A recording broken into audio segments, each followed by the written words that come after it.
eu comecei as minhas primeiras edições, eu fazia em fita cassete, no rádio. Então a gente tinha um aparelho da Sharp, que era bem legal, era de pé. O disco tocava de pé, era um negócio assim, único, muito interessante. E tinha lá fita cassete, que eu gravava as músicas do rádio que eu achava interessante para ouvir no meu Walkman. Então eu começava por ali. Mas pulando para frente tudo isso, minha formação é de fotógrafo, primeiramente, e depois que eu comecei a editar dentro do Notícias Agrícolas, né? Lá em 97, Notícias Agrícolas então, começou como um programa de TV e a edição era analógica, era de máquina para máquina, fita para fita, inclusive é essa máquina aqui, que nem sabia que estava aqui, mas está aqui.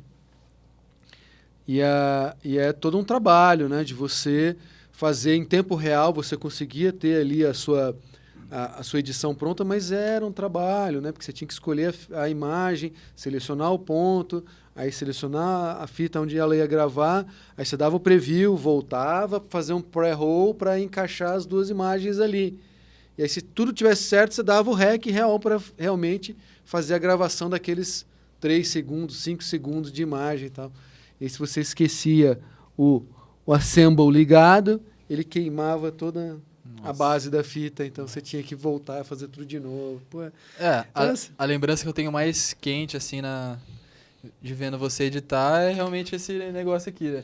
Pô, não, a gente fazia o barulhinho. Aquela coisa, dava in tal, rapidão, já conseguia fazer aqui, pá, já ia pra lá, tal, pô, aí você ficava rapidão com a mão, igual hoje molecada nos videogames lá, matando, morrendo, que fica lá no teclado. E o meu negócio, o meu joguinho era aqui, nesse trem aqui. Esse mixer era ligado diretamente no monitor, né? Você tinha o VT1, né? Você tinha 2 VTs, na verdade, vindo, e mais a fita REC. Mais o gravador. A entrada de áudio era ligado no VGA? Não, era tudo num cabo só. Não, na verdade, agora eu nem lembro agora como é que fazia isso. Não, você tinha a mesa de áudio separada. Ah. Né? Aí você tinha no aparelho que gravava essa fita, que era um monstrão desse tamanho, que eram as fitas betas, né? Então você tinha o vídeo vindo das máquinas e o áudio que você passava por uma mesa para você regular e depois ia direto para máquina que gravava. E a gravação sincava o áudio com o vídeo? Sim, não, é porque você tinha ali do player, saindo o vídeo que passava aqui pela... Na verdade, tanto o vídeo quanto o áudio saíam das máquinas, né, dos players, para a máquina REC.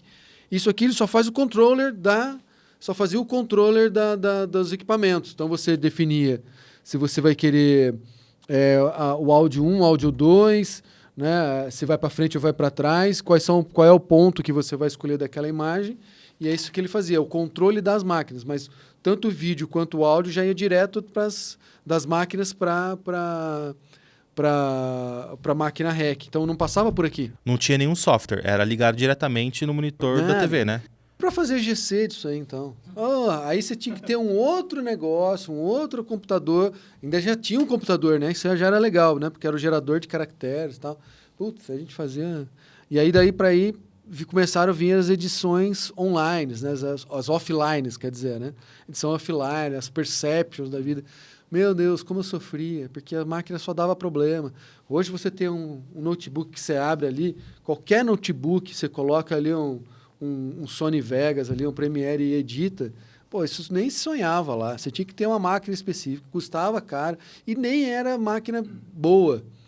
Era uma máquina, assim, que você gastava uma grana, mas as máquinas boas mesmo, que não davam problema, custavam milhares de dólares, né? Então, a gente se virava com o que tinha. Tinha tudo que funcionar em cima do Windows e o Windows dava pau, né? Você teve algum ensinamento ou aprendeu tudo na raça?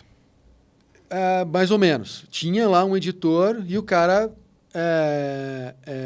que me ensinou a mexer. Mas muita coisa eu fui aprendendo sozinho. Isso é um costume meu próprio. Desde o começo, né? Lá atrás, quando a Olivídeo começou como uma agência de publicidade, né, nos meus 15 anos, meu pai foi lá com $5.000 e comprou um computador, um PC 386 e mais uma impressora laser. E falou, toma, agora se vira. Então, eu tinha feito o curso na People, de introdução à microinformática, Windows 3.11 e DOS 2.6. Aí falou, agora você já sabe tudo, agora está aqui, o computador se vira.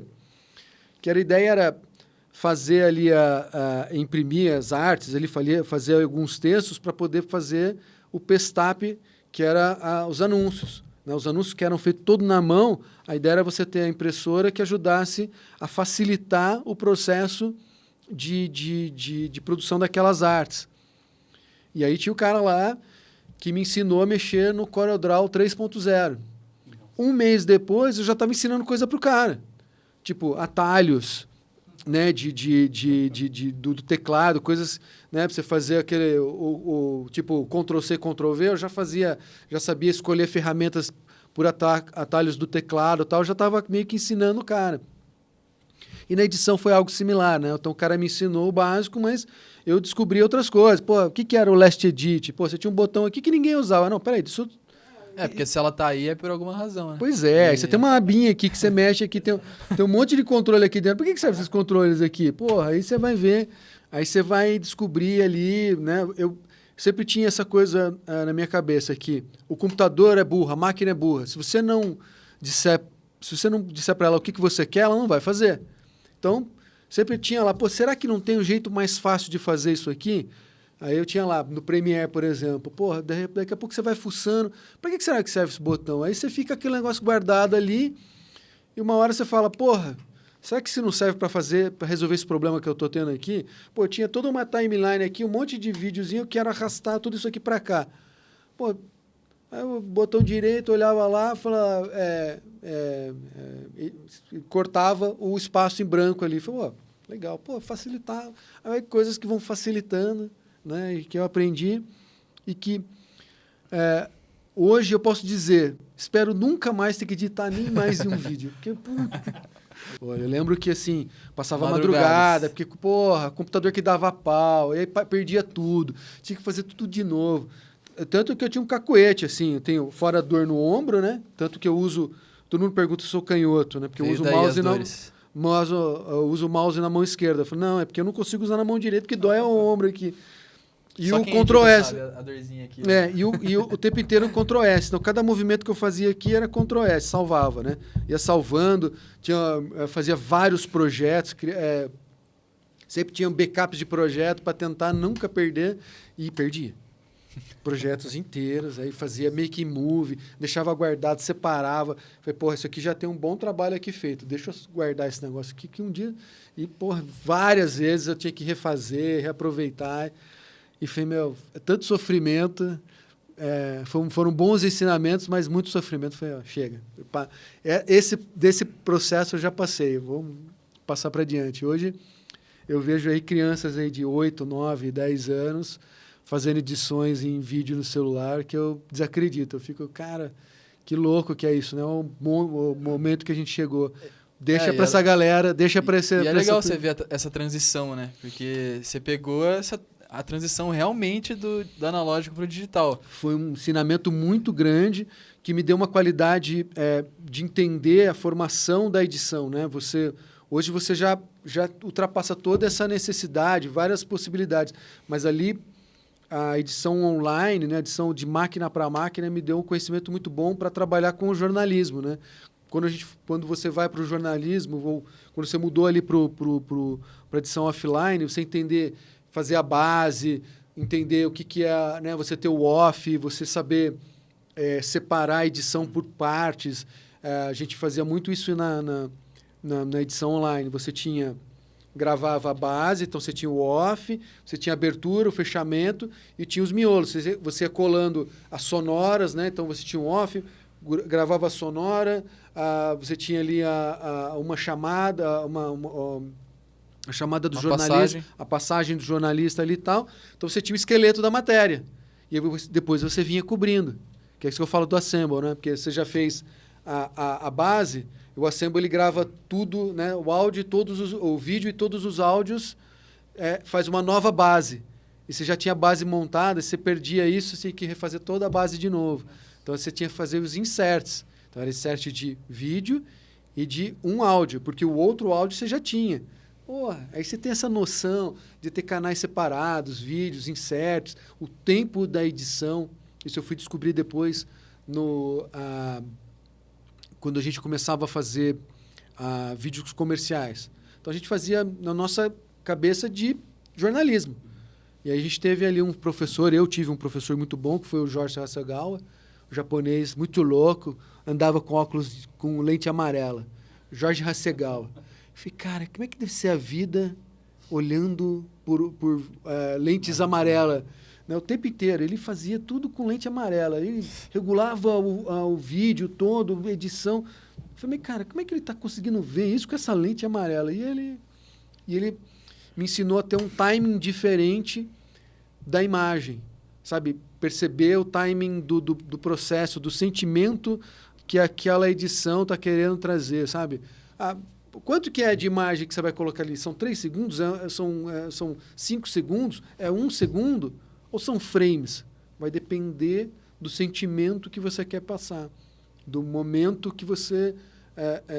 do todo da sua edição. Pô, isso é legal. E até a questão do áudio. Me fez especializar em trilha. Então, a parte que eu mais gostava era dar a emoção para o vídeo através da trilha. Então, escolher as trilhas. Eu tinha uma seleção de CDs que a gente tinha comprado de trilhas brancas, porque não tinha YouTube na época para você baixar. Você tinha que ir lá no fulano da produção de áudio e o cara criava uma trilha para a gente. Pô, eu preciso trilhar esse vídeo aqui. Então, você fazia o vídeo e o cara ia lá criar uma trilha para aquele vídeo. Mas o que aconteceu na época, que foi o que levou a gente a comprar os CDs? Começou a vir umas trilhas interessantes, mas eu fui descobrir que o cara não estava criando, ele estava usando o CD.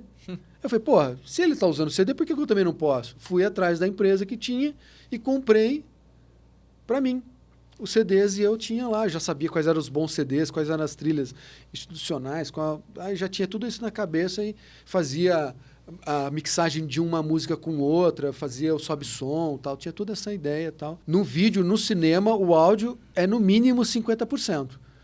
Não mais. É simples. Filme de terror. Filme de terror, o áudio no mínimo 80% ali. Pega um filme de terror e tira a trilha, tira o som da TV. Não faz sentido nenhum. Acabou a suspense. O suspense está ali. Filme clássico, Steven Spielberg, Tubarão. Tubarão, começa aqui, assim, quem salvou o filme do Steven Spielberg, Tubarão, foi uma pessoa da produção, né? Não tinha nada a ver na área de direção ou pessoa de som, nada, diretor de fotografia, nada. Foi alguém da produção. Falou, pô, esse Tubarão é uma porcaria, por que não tira ele do filme? Porque era uma marionete horrível. Sim. Então, o que ele fez? Som, e aparecia relances de um tubarão. Era o suspense. Da barbatana. De um olho, não de um precisava dente. aparecer o personagem. Você ia manipulando as pessoas pra, assim, quando escutava aquela trilha, já sabia que vinha algo ameaçador, né? Isso, e lá no final eles trouxeram o tubarão, que na verdade foi um grande perda de clima. Não, na verdade não. Ah, tá. Foi uma porcaria. No Você final. olhava e você falava, nossa. É que assim, você cria tanto suspense que na hora que aparece aquela porcaria daquele tubarão, você fala, tá bom, legal, ok. Steven Spielberg faz muito isso. Jurassic Park, Guerra dos Mundos, Nesse... vários filmes. Não, mas aí ele aprendeu com isso e ganhou fama com e teve a isso. sua assinatura no cinema, né? E aí foi criando, foi crescendo. Um dos primeiros filmes dele foi Encurralados, não é isso? Não me recordo.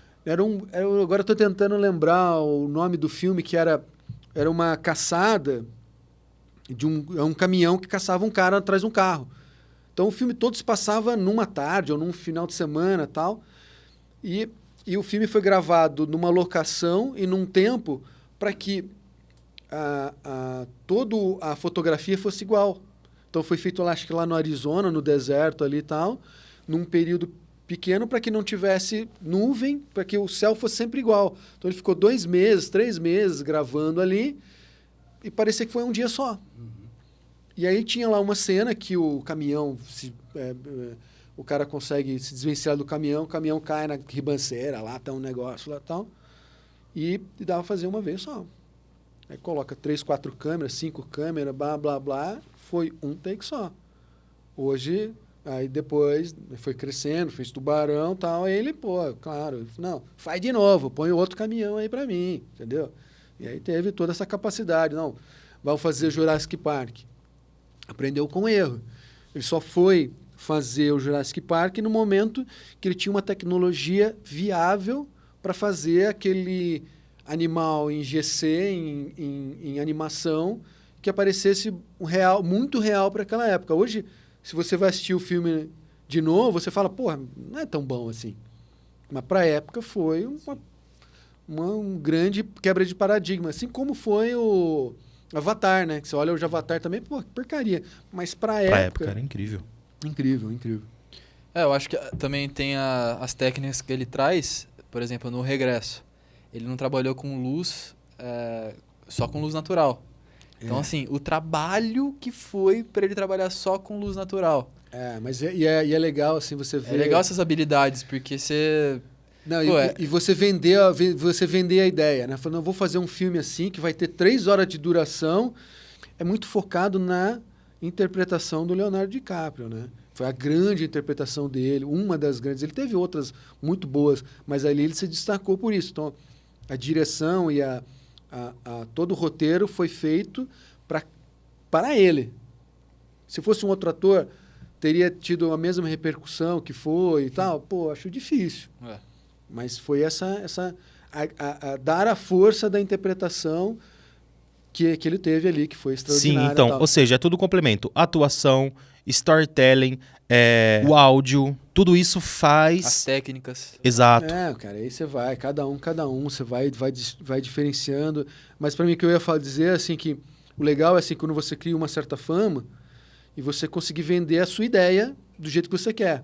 Vide o nosso amigo Quentin Tarantino, que fez esse último filme aí, Era Uma Vez em Hollywood.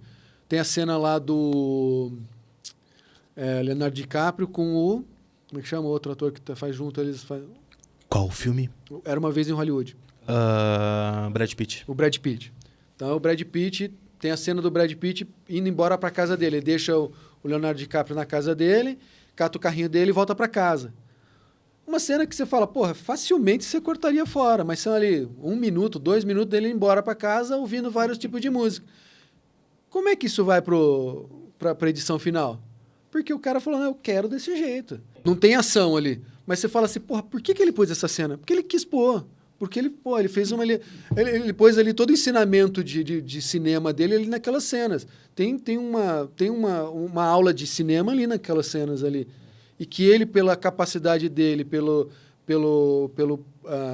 reconhecimento que ele tem, ele conseguiu fazer aquilo daquele jeito que ele queria. Se fosse um outro diretor desconhecido, provavelmente não conseguiria deixar aquela cena passar, entendeu? Outro filme que eu gosto pra caramba é o Baby Driver. Eu que venho do videoclipe, as técnicas de áudio com o filme... Com as cenas. Excepcional. É excepcional. E a diferença também foi que eles editavam no set. Eles trouxeram a ilha no set. Então gravava a cena já com a trilha, já gravava o vídeo e no corte ali, no time, já via se dava certo. A transição de recarregar a arma, do tiro, de fechar a porta, de andar pra... Não, e é legal e é uma técnica diferente, né? Que é você faz um filme para a trilha sonora, não a trilha sonora para o filme. Quem faz videoclipe tá muito acostumado com isso, né? Você faz a cena, faz o vídeo pensando na trilha, né? E teve uma coisa similar, não, mas assim, uma disruptura do uso das trilhas, de você fazer a trilha e você usar trilhas prontas. Foi De Volta para o Futuro, que usou a música que já existia e se tornou um grande destaque do filme. Parecia que a música tinha sido feita, mas ela já existia. Ou não lembro se realmente foi feita para o filme ou só no segundo que foi feita a música para o filme. Teve uma história desse tipo, assim. Mas você ter uma música popular sendo o destaque do filme, né? Não uma música feita especificamente, que é só uma trilha sonora, uma base. Não, é uma música. né? Foi uma diferença ali de você poder utilizar mesmo músicas que já existiam para fazer, assim como foi o Forrest Gump, né? Eu tive, a minha esposa me deu, quando a gente era jovenzinhos ainda, um dos presentes que eu tive dela foi o CD duplo da trilha sonora do filme Forrest Gump. Porra, eu amava. E é legal da gente pontuar bastante essa questão do áudio, porque não é valorizada, né? Por exemplo, o Oscar... É questão da a galera percepção, não liga né? muito E uma coisa pra que isso, eu, talvez, né? Lucas, particularmente fiquei chateado com o Oscar desse ano, 2021, que eles colocaram a edição de áudio com a mixagem. Na minha opinião, mixagem é uma coisa e edição de áudio é outra. Mas é uma questão que a sociedade, a gente leva para a sociedade para várias situações. Você não consegue demonstrar a importância disso porque ela é subentendida, né? E aí Tá no você leva para subconsciente. muitas coisas. Pô, como é que você explica para as pessoas, para quem não tem um mínimo de noção de vídeo, né, de noção de cinema, qual a diferença entre direção de fotografia para direção do filme? Esse aqui ganhou a direção de melhor filme, ganhou a direção de melhor fotografia, mas não é a mesma coisa? Qual é né? Pô, não. Um trabalha com a iluminação e o outro trabalha com a cena. Mas um cara só não faz tudo a mesma coisa? Pode até fazer, mas você tem as especialidades diferenciadas e tal. Aí, para você entender, mas esse ganhou a melhor fotografia, mas esse melhor filme. Pô, mas se ele não é a melhor fotografia, não é a melhor direção, deveria ser o melhor filme? Pô, aí você uma legal de se pontuar disso daí é o filme 1917, que a visão do diretor de fotografia para fazer aqueles planos sequências, fakear, né, que era um plano sequência, conseguir fazer as transições, foi o que diferenciou esse filme. Então, o papel do diretor de fotografia nesse filme foi muito importante. Aí você vê todo o trabalho. É legal você ver quando você conta, por exemplo, a história do Baby Drive. Eu não sabia que teve todo esse trabalho. Você tem que se interessar e ir atrás para entender como foi feito e aí você dá um outro valor até para o filme.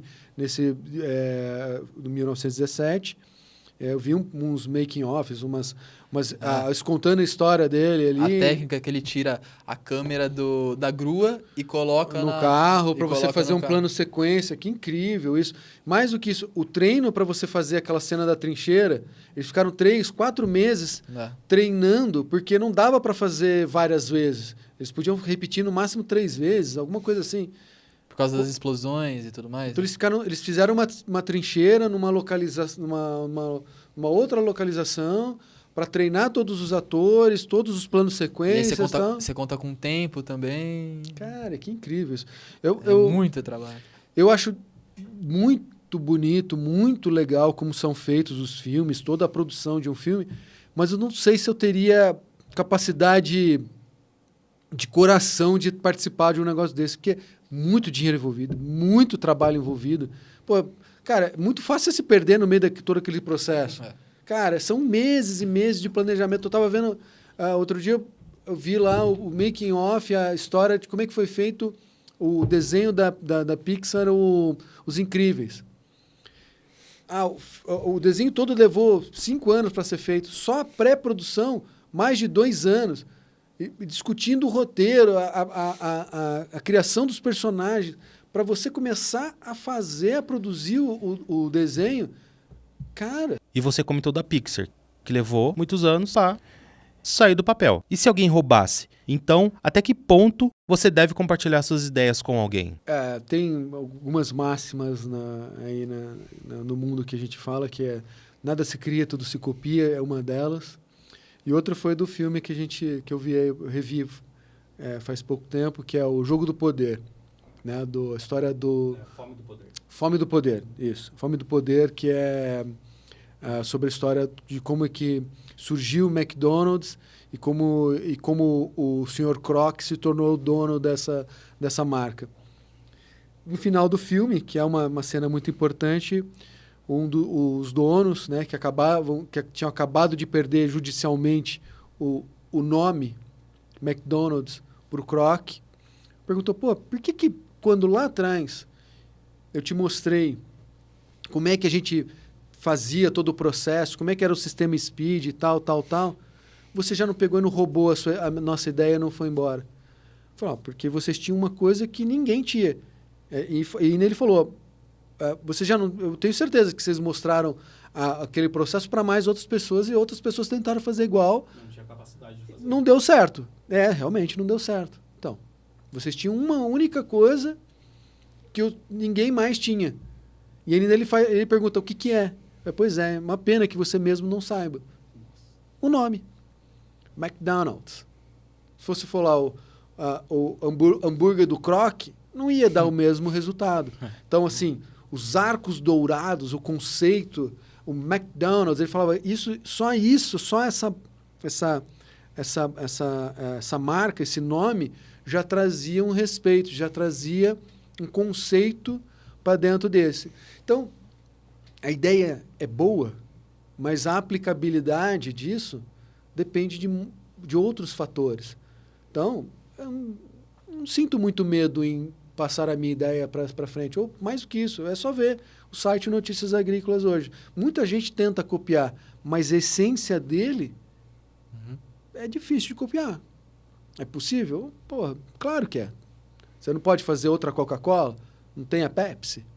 Mas a Pepsi não é Coca-Cola. Você pode até gostar mais da Pepsi do que a Coca-Cola, mas a Coca-Cola é só Coca-Cola. Ela tem um segredo ali da sua receita e tal, mas tem um Guaraná. Por que o Guaraná não é a Coca-Cola?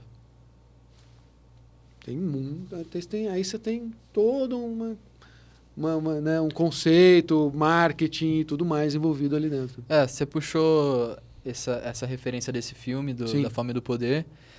Eu gostaria da gente já entrar nesse assunto mais de negócio, como você passou de editor para diretor executivo da empresa. Então, a gente falar um pouco mais sobre o negócio e depois a gente pode voltar nesse filme mesmo, porque também a busca de ampliar as franquias e tudo mais, a gente pode comentar um pouco mais, né? Legal. Eu sempre tive problema com números também, né? Sempre aquela coisa... Eu vejo meus filhos hoje falando, né? Tem ainda a minha filha mais nova, ela fala, aula de matemática para quê? Eu nunca vou usar essa história, né? Eu sou de humanas. Sou de humanas, não preciso de matemática, né? Você ouve isso várias e várias vezes, né? Então eu tinha meio essa coisa, não sou muito ligado em número, a minha família sempre teve essa questão mesmo, não ser muito ligado em números, em contabilidade e tudo mais. Mas na necessidade a gente se vira, né? O que te motivou? Na verdade, assim, de ver as coisas do jeito que estavam sendo feitas e eu não concordar. Bom, então se eu não concordo, eu tenho que fazer melhor. Então surgiu a oportunidade de eu encabeçar a empresa e começar a cuidar da empresa, não só de fazer os recebimentos e fazer os pagamentos, mas de organizar toda a contabilidade da empresa e a administração da empresa. E sempre com um foco importante, não gastar o dinheiro que não tem. Então, assim, vi por muito tempo meus pais, né, que foram os criadores da Olivídeo, do Notícias Agrícolas, né, perdendo dinheiro com mau pagamento de impostos, com sócios problemáticos, assim, várias e várias vezes. E eu vi, desse ensinamento eu posso fazer melhor. Então, eu fui atrás de fazer o meu melhor. E sempre com uma ação muito conservadora, né, de buscar uma ação positiva, né, em cima desse dinheiro, de não gastar mais do que eu tinha. Essa era a visão básica.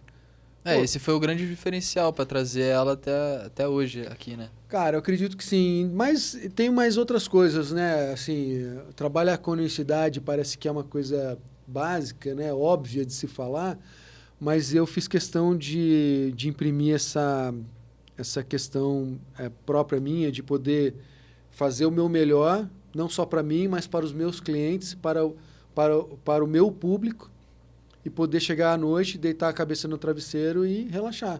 sabendo que eu entreguei não só a melhor notícia, mas o melhor produto e a melhor capacidade para o meu cliente. Então, hoje até a gente teve aí uma conversa aí, vendo aí como outras mídias fazem suas propostas comerciais, né? Essa tentativa, tem uns caras que tentam, né? Vendedor é vendedor, né? Em qualquer lugar do mundo, né? Sempre querendo empurrar, né, suas propostas comerciais ali. E como eu venho de uma família de jornalistas, sempre tive essa dificuldade de vender ou de fazer publicidade. Porque parece que você está enganando, né? Que você tem que enganar as pessoas para você convencer as pessoas. Como é que você consegue convencer as pessoas a comprar uma coisa sem ter que você enganar elas? Sem ter que usar de subterfúgios de publicidade e propaganda para você conquistar ali. Então, eu sempre coloquei na minha cabeça assim, que cumprir com aquilo que eu prometi. Se eu prometi que eu vou te entregar esse produto, então eu fazia lá os meus vídeos. E eu falava, ó, vou te entregar esse vídeo pronto, tal data, eu entregava tal data. Se eu disse que eu ia entregar o melhor produto, seria um vídeo que o cara ia se emocionar, então eu fazia um vídeo que o cara ia se emocionar. Se ele não concordasse, se ele não gostasse, eu refazia quantas vezes fosse necessário para entregar aquilo que eu prometi para ele. Então, sempre esse foco de atender bem o cliente, de fazer bem feito o melhor que eu podia naquilo que eu me comprometia e cobrar justamente. Nessa transição que você teve para diretor executivo, você adquiriu alguns hábitos que te tornou mais produtivo e ativo na empresa? Cara, isso foram aos poucos, né? Assim, não foi assim, não tive, nessa época não tinha coaching, né? Você não tinha livros de autoajuda que te ensinava a ser empreendedor. Eu fui na raça, né? Com o peito aberto e fui. Depois eu fui descobrir que coisas que eu aprendi eram coisas que eram ensinadas em faculdades de outros lugares. Então, acho que se eu fosse fazer... inclusive, eu não tenho faculdade. Eu comecei a fazer faculdade de publicidade e propaganda, mas deixei para cuidar do negócio e para fazer, porque eu era editor do Notícias Agrícolas e comecei a cuidar da parte administrativa da empresa. Não tinha tempo para faculdade. Então, acho que até se eu fosse fazer uma faculdade de administração aí e tal, bem provável que tudo aquilo, muitas coisas que seriam ensinadas ali seriam palpáveis para mim. Eu já entenderia bastante, porque eu tive que aprender na raça, né? Foi muita coisa que eu aprendi na raça. Mas, cara, eu acho que, assim, cuidado com o dinheiro, né? Saber... tem um conjunto muito grande, né? Eu acho que não tem... acho que detalhes, assim, de ensinamentos ali que foram disruptivos. Não teve nenhuma disrupção. Não teve nada que foi assim, essa ação criou um negócio diferente. Foi dia a dia, uma construção dia a dia, para sair do vermelho. Botou o foco e foi... então tinha o foco, tirar a empresa do vermelho, começar a pagar as contas. Esse era meu foco, pagar as contas. Conseguir ter o salário de todo mundo paga, todas as contas pagas e conseguir ter um dinheiro para fazer investimento, sabe? Nesse caminho, você teve que lidar com muitas pessoas, né? Sim. E você teve cliente difícil? E como que você lidou com clientes assim? Isso é normal, né? Qualquer empresa você vai ter clientes muito difíceis, aí você tem que saber... são bons aprendizados. Todo cliente é um bom aprendizado. Até o cliente fácil é um bom aprendizado. Pô, que legal, né? Você se sente feliz, né? de alcançar aquele patamar de ter um cliente que aceita o seu preço, que fica contente com o resultado que você entregou. Isso é bem legal. Mas tem muitos clientes que, pô, você vai, faz, o cara não fica satisfeito, pede mais. Sempre tem aquela questão, né, de você dar aquele desconto, né? Você vai lá e fala, não, isso é para conquistar o cliente. Mas aí o cliente volta e quer manter aquele preço ali, né? Não, você não consegue nunca aumentar o preço, né? Dá valor para o seu trabalho. Essa acho que talvez o ensinamento maior, né? Porque... Uma grande diferença de preço e valor, né? Então. Isso a gente está tentando construir ainda, né? Demonstrar cada vez mais o valor do nosso produto, da nossa empresa, do nosso o valor da nossa comunicação. Isso é um aprendizado constante e uma conquista constante, né? Então, os clientes difíceis são os maiores aprendizados, né? De você saber...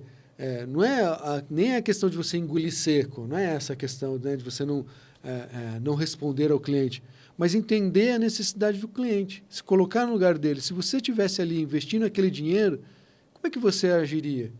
Pô, ele não tem razão nisso. Então tá, então, se ele não entendeu a sua proposta, é você que não soube se comunicar direito para ele e explicar para ele o jeito melhor que poderia ser feito. Então, o que é que você pode fazer melhorar para o próximo? Outra coisa que eu vejo de diferencial também é a gestão de pessoas. Como você consegue comandar uma empresa e ela se tornando familiar de um ponto de vista, assim, ela fica mais familiar por ter também a Ana Paula, os filhos envolvidos, o pai, mas mesmo assim, mas não tirar o negócio, vamos se dizer... A essência do negócio, a né? essência do negócio, de trabalhar... E sem também outra coisa diferencial é sem pisar em cima de ninguém, sem Sim. se aproveitar da outra pessoa. O diferencial do Notícias Agrícolas são as pessoas que trabalham nela. Então, assim, se hoje o Notícias Agrícolas fosse vendido, ele é além de uma marca e de um conceito gerado para o público, ele é as pessoas que estão trabalhando ali dentro. Então, a força do Notícias Agrícolas vem da capacidade e do empenho das pessoas que trabalham ali. Então, tem pessoas ali que são insubstituíveis? Não, ninguém é insubstituível, inclusive eu. Eu sei que a minha meta é fazer com que o Notícias Agrícolas se perpetue. Então, que o propósito da empresa continue. E para que ele continue, ele tem que ser além das pessoas, porque as pessoas são finitas, elas morrem. E aí, como é que a empresa segue além dessas pessoas? Então, você tem que moldar todo um processo para que isso seja factível. Deixar o legado. Sim, o ensinamento que cada um tem. Então, começou com o meu pai, o João Batista Olive, com todo o seu ensinamento. Foi criado um padrão, mas você traz pessoas que trazem novos padrões e novos conhecimentos. Mas você tem a base da empresa, o propósito da empresa, você tem ali o objetivo, né, bem traçado. Tendo esse objetivo bem traçado, o resto segue. É para seguir. A ideia é essa. Pode ser que não fique igual? Acontece. Muitas empresas, só você pegar aí grandes empresas de mídia, você vê assim que as famílias saíram do gerenciamento, se transformaram em outras coisas. Como é que vai ser o SBT sem o Silvio Santos? Ele deve estar se preparando para isso, porque o cara é Highlander, mas uma hora ele morre, certo? E daí? A filha já entrou. Sim, e aí você tem toda uma administração profissional, você tem diretores contratados para trabalhar ali, e a empresa tem um propósito. E tem a cara dele. É o Steve Jobs na Apple também. Né? Então, olha que interessante. Para mim, eu considero que a Apple não é mais a mesma depois de Steve Jobs. Ela continua. Mas a visão que ele tinha, você não replica. Então, o jornalista João Batista Olive, você não faz outro. Você pode fazer um outro tão bom quanto ele, mas não igual. Ele é único. Ele tem um jeito de ver a notícia, de trazer informação que é só dele. Mas legal, ok, ele trouxe o ensinamento, dali você segue para frente. E assim eu espero que aconteça comigo. Então, hoje eu tenho uma administração, eu coloco a empresa fazer o que ela é, mas eu estou programando para que eu consiga passar essa administração adiante, inclusive além da família, uma administração profissional. Porque dali para frente você vai trazendo outros administradores. É assim que você vai fazer a empresa ter mais valor. Né? Também. Na verdade, é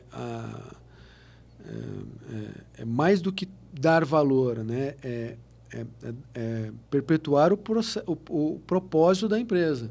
Então, a empresa foi criada com o propósito de ajudar o produtor rural e a produção agrícola brasileira a serem melhores.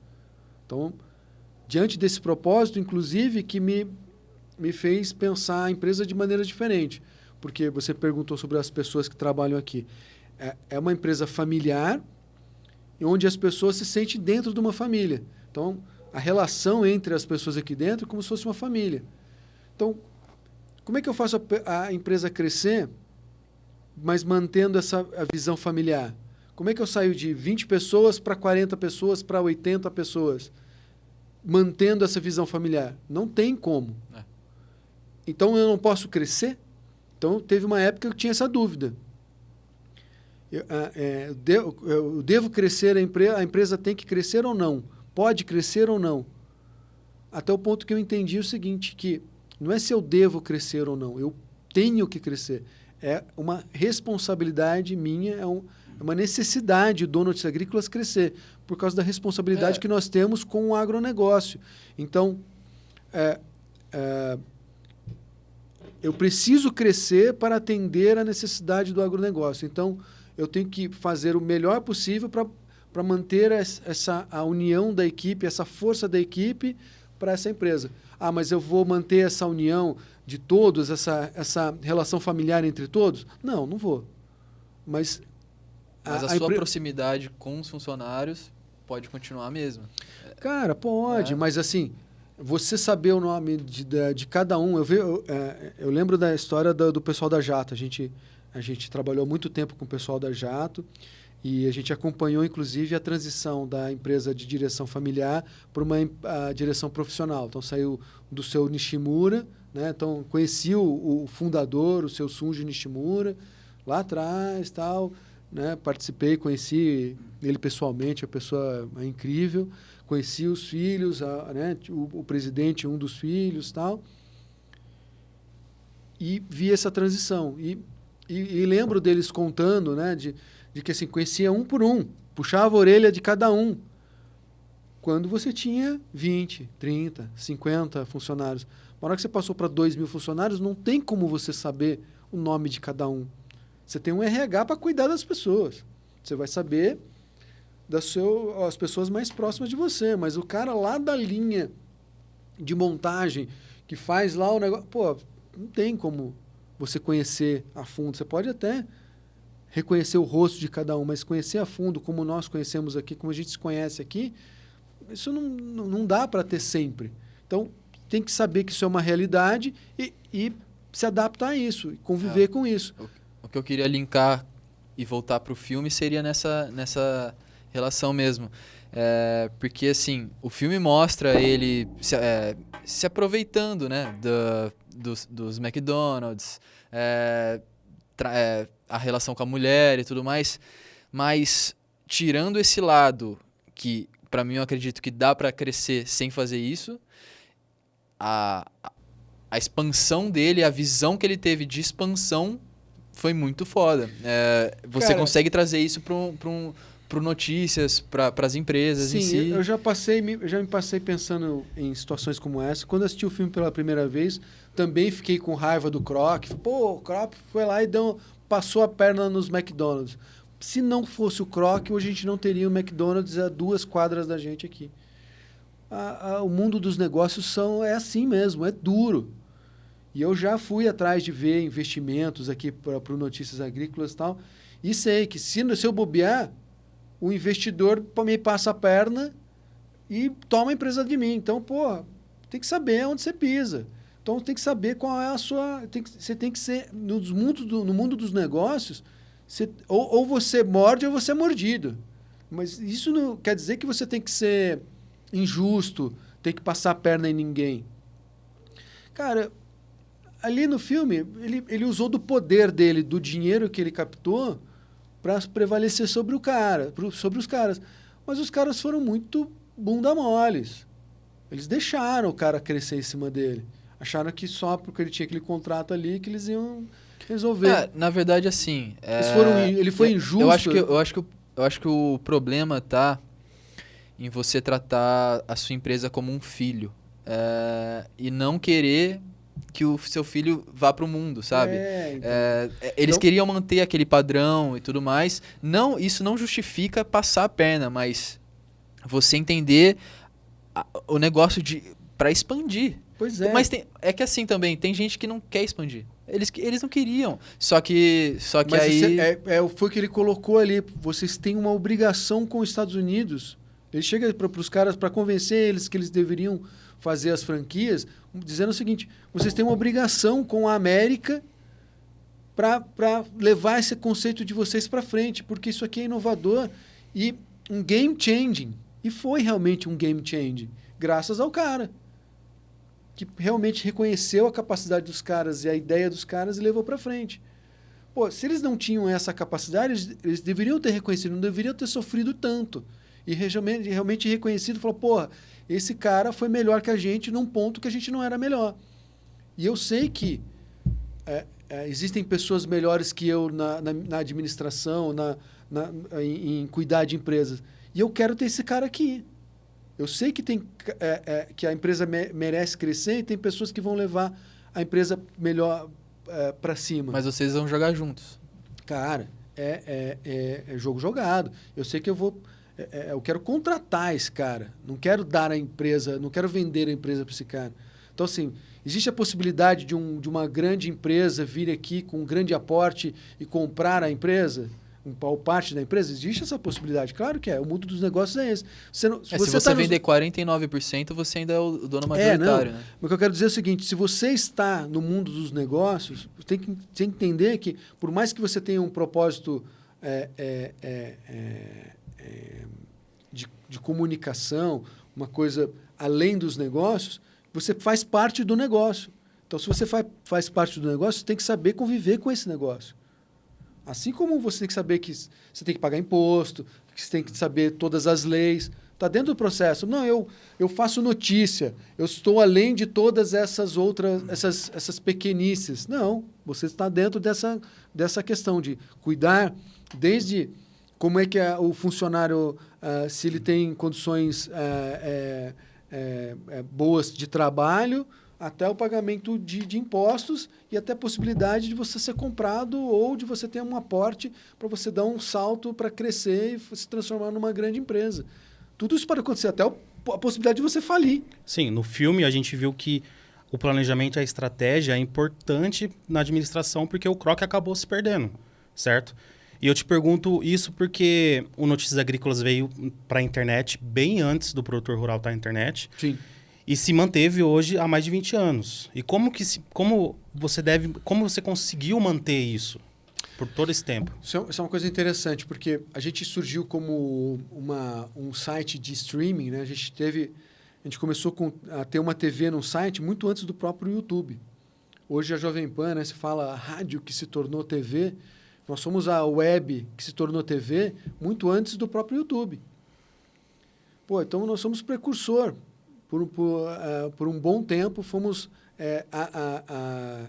além da capacidade do internauta, do produtor rural se transformar em internauta, né? Numa época que não era comum o nosso público-alvo ter até internet.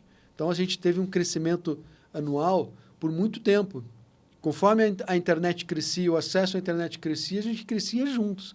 Hoje a gente vê que chegamos todos num certo patamar ali, onde... não sei se essa internet tem muito para crescer aí nessa. Você vai ter a qualidade da internet, mas o acesso, vocês têm muito mais para crescer dentro do nosso público. E é uma questão que eu sempre revisito, né? Qual é a novidade que nós devemos trazer, né? Então, nós somos inovadores lá naquela época, mas temos como ser inovadores novamente. Hoje a gente corre atrás das inovações que já existem. Então, nos adaptamos aos podcasts, à produção de mídias sociais, estamos ligados nas mídias sociais e em todas as capacidades, mas não fomos precursores em nenhuma dessas inovações. Isso diminui a nossa capacidade? Não. não somos inovadores, né? Nessa linha de pensamento ou de capacidades. Mas estamos ligados nas inovações e não deixamos, não nos retraímos e nem nos amedrontamos aí, não temos medo diante de todas essas inovações, né? Coisas que duram, que já estão há muito tempo, tendem a ficar muito mais tempo funcionando. Então, Se perpetuam. Né? se perpetuam. Então, é isso. O Notícias Agrícolas tem 25 anos e tem muito mais chance de continuar por mais 25 e mais 25. Sim, tem, claro que tem. Essa assim como a Coca-Cola, né? Só que veja o exemplo da Coca-Cola. Ela é extraordinária. Porque não é porque ela tem uma grande marca, ela é a marca mais lembrada do mundo, que ela deixa de investir em comunicação, em renovação, em pesquisa de mercado. Hoje a Coca-Cola ela é dona não só dos refrigerantes, mas de empresa de água, de suco, de outros produtos. Então, se adaptou à sociedade. E se perpetua porque investe muito. E se ela parar de investir em campanha também, todo mundo esquece também, né? Tem essa. Cara, pode acontecer. As gerações são renovadas. Porque eu me peguei falando, por que eles continuam investindo em comerciais, e são comerciais muito fodas. Sim. Que você te prende ali, né? Sim. E é por aí, né? Não, e é incrível como eles foram precursores da publicidade, da comunicação visual, né, audiovisual. Hoje você vai... Incrível, né? Você vai no barzinho, na Xiririca da Serra, tem ali uma plaquinha da Coca-Cola. Cara, como é que isso veio parar aqui? Com a capacidade, a capilaridade de uma empresa para estar aonde... aliás, tem um filme muito legal, putz, pesquisa aí, faz favor, que é a história, O Fim do Mundo, alguma coisa assim, que é a história do cara... De um indígena, de um aborígene, como é que você chama isso? De um africano, um indígena africano, cara sem contato nenhum com a sociedade, e cai uma garrafa de Coca-Cola do céu. Garrafa de vidro, né? Cai ali para ele. E ninguém nunca tinha visto aquilo ali. Ele começa a ter relação com aquele objeto. Aí a aldeia se reúne para ver o que é aquilo, tal, não sei o quê, blá, blá, blá. Aí começa a ver que dá para usar para um negócio aqui, bate aqui, quebra um negócio ali, consegue amassar o negócio aqui, porque é vidro, não existe vidro ali, naquele formato. Aí todo mundo começa a querer usar aquele objeto e cria discórdia dentro da aldeia. Aí eles tentam se livrar eu falo, aí chega o chefe da aldeia e fala, não, tem que me livrar desse treco aqui. Ele tenta se livrar da garrafa e ela acaba voltando. Por uma questão de circunstâncias, ele acaba voltando. Aí é dada a missão para uma pessoa ali da aldeia de levar aquele objeto até o fim do mundo. Porque, teoricamente, aquele objeto veio do ser maior, porque veio do céu. Na verdade, foi um avião que passou e o cara jogou pela janela, sei lá, escorregou, caiu da janela, caiu ali e tal, sem querer. Então, a princípio, como tinha vindo de uma divindade aquele objeto, que eles tinham que devolver e ir até o fim do mundo. E na crença deles, a Terra era plana, que se você andasse, você chegaria até o fim do mundo. Então, a incumbência dada é aquele indígena ali, aquele representante ali da aldeia, de que ele fosse até o fim do mundo jogar aquele objeto, devolver ali para os deuses aquele objeto. Incrível.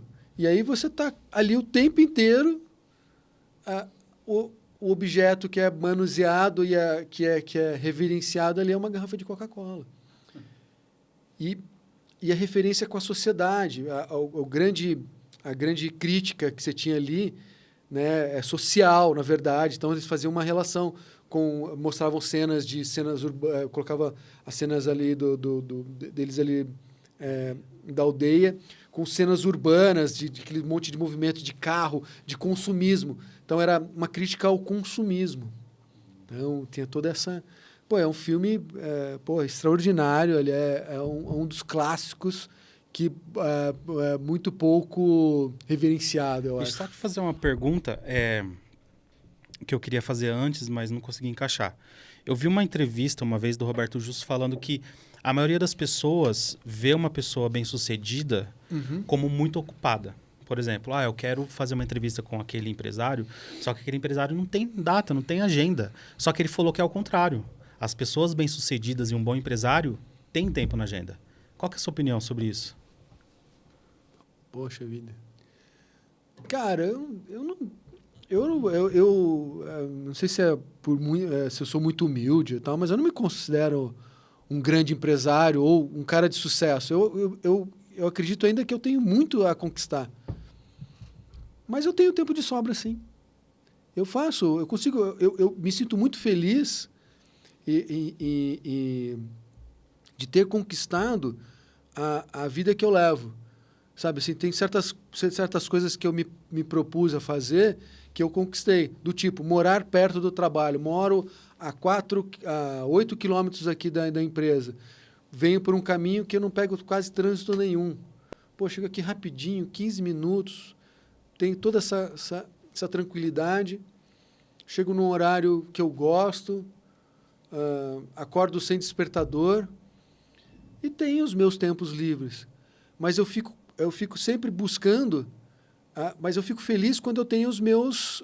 quando eu não tenho tempo para nada. Porque esse dia passou muito rápido. Eu tive várias reuniões, tive várias coisas para cuidar e tal. No final do dia parece um dia mais completo. Às vezes fico preocupado quando sobra muito tempo. Tem alguma coisa errada, sobrando muito tempo. Mas é legal, para você dar valor tanto para um lado quanto para o outro. Quando você tem as coisas acontecendo, saber que o contrário a isso é o tempo ocioso. E assim né? Quando você tem um tempo ocioso, fala, que bom que eu tenho um tempo para mim, para relaxar. Então, não sei se um cara de sucesso é um cara que tem tempo livre. Cara, o cara que consegue manejar tudo. Isso. Cara, a princípio, eu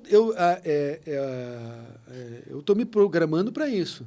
Para chegar no meu momento de, vamos dizer assim, de me aposentar, poder passar o bastão para frente, poder trabalhar no momento que eu quiser, em agir dentro da empresa no momento que eu quiser. Meu pai, por exemplo, a experiência que ele tem, vai completar agora 70 anos. É um cara que vive para trabalhar. O trabalho é a vida dele. E tudo bem. Ele não tem tempo para nada. Ele está o tempo inteiro trabalhando, se comunicando, criando notícias, né, se dedicando aos projetos dele. Mas esse é o jeito dele de lidar. Ele pode até reclamar, mas mas sem isso ele não viveria. Com certeza não. Você pergunta para ele se você queria ter tempo livre para fazer outra coisa, chama ele para comer um churrasco, por exemplo. Ele fala, não, lá nesse churrasco a gente vai poder trabalhar. Ele vai abrir o celular e vai falar assim, vem cá. Vamos entendeu? Eu não, Pega o computador aí. Entendeu? Vamos então, editar. assim, o meu jeito de lidar é diferente. Eu tô me programando, eu tô guardando meu dinheiro para quando puder, eu poder fazer as coisas que eu gosto, que é além do trabalho. O trabalho, para mim, é um propósito que eu quero alcançar. Quando puder, não, você já faz, né? Cara, tira férias, o negócio é imprescindível. Eu gosto. Eu acho que é um momento... E aí, é uma coisa que que eu aprendi que, por exemplo, tirar férias. Você não dedicar todas as suas forças e as suas modificações e as suas ações para as férias. Só depois que eu tirar as férias é que eu vou descansar. Só depois que eu tirar as férias é que eu vou conseguir mudar de pensamento. Não, você pode descansar e mudar seu pensamento todos os dias. Você pode ter prazer na vida todos os dias. Então, você se dedica ao trabalho, você se estressa todos os dias, porque no dia que eu tirar as férias, aí eu vou relaxar. Aí você não consegue relaxar, porque você colocou tanta pressão em cima daquelas férias que vira uma obrigação você tirar aquelas férias, não é uma coisa legal. Isso é um ensinamento que você tem que levar para a vida. Porque se você não conseguir tirar as férias, se acontecer uma pandemia e você não puder viajar, então você não vai poder descansar, você não vai poder relaxar? Não, você pode relaxar na sua casa, em outros momentos, criar outros hobbies. Então, não viver sua vida no cis. Só vou conquistar isso, só vou ser assim se acontecer tal coisa. Não, se isso acontecer, legal.